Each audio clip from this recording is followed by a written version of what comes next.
We're here once again with a Project C6 Corvette. And if you're a Corvette fan, you may want to check out some of our other videos. We've already installed a ton of cool Oracle lighting products on this C6 Corvette.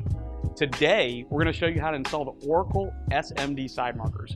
We make these for the C6 as well as the C7 Corvette. This is probably one of our most popular products when it comes to the vet. So we're going to remove these factory side markers, install the Oracle side markers, and the wiring connection is a simple plug and play into the factory connectors. You can order these in clear, painted, and ghosted options. If you want to find out more about that, be sure to also check out the video description for more details about that. Without further ado, let's turn it over to our tech team and let them show you how to install these side markers on your Corvette.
So as you can see, these LED side markers make a huge visual impact on the C6 Corvette, and they're pretty easy to install as well. Remember, these are exclusively available through Oracle Lighting, so visit us online or give us a call to find a dealer near you.